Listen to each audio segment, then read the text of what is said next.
So I think when I won 2013, the edition of Who is on Next, I literally had just started. Though I think the most important thing, even though if you are just at the beginning, you need to have already an identity. So something needs to be already there. And then the actual fact, winning Who is on Next, if you're based in Italy, if you produce in Italy, it's something that is really good if you are a designer that's based here.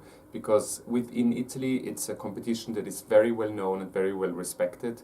So for someone based here in Milan or in Italy in general, it's a perfect sort of like first step that you should take before going further with your brand, and it really sets the tone and really helps you, I must say, in terms of communication above all.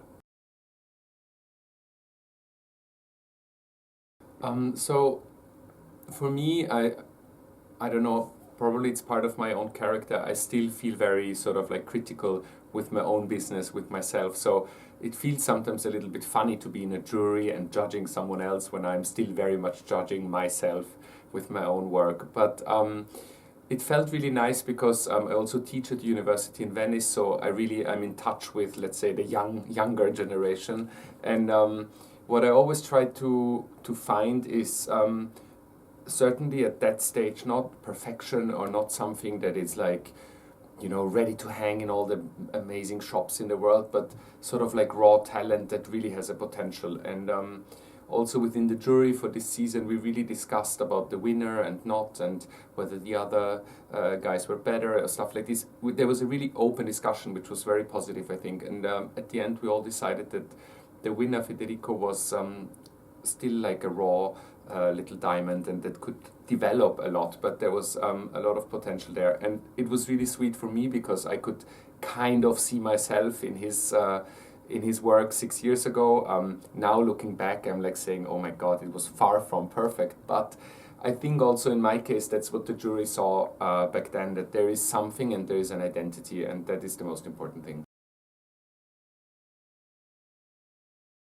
So the qualities that any young designer or any designer actually needs to have is, I think, identity and character. It is not about me personally loving his design or me personally loving the colors or etc., because that's my own personal point of view. But as a judge, I think the most important thing is that you look for something or somebody that has a point of view. I think there's so many clothes out there and so many brands and so many labels, and you could all throw them into one bucket and you wouldn't really see a difference between one or the other. And I think that's not a good thing. And I think it's very important that if someone today has the guts to start his own brand, he really needs to know who he is or who she is, and what they want to say and who they wanna speak to. I really think the most important thing is to have a voice and have an idea and have the strength to listen to your to your gut feeling and to your stomach and heart, what it tells you. Because if you're influenced by too many things out there, it all becomes a mashup. So the most important thing is to have a strong identity.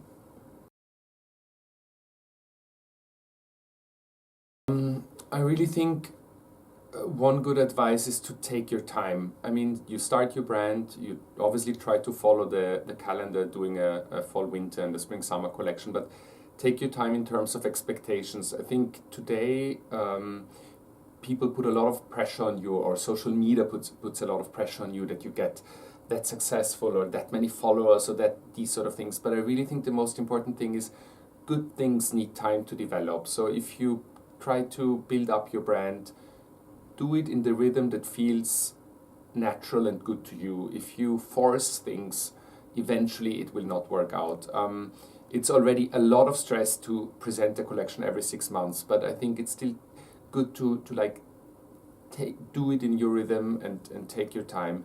And as I said before, the most important thing is to stay true to your vision, because the second you kind of drive off, it can get dodgy. And never try to please everybody, because you cannot please everybody. You cannot be liked and loved by everybody.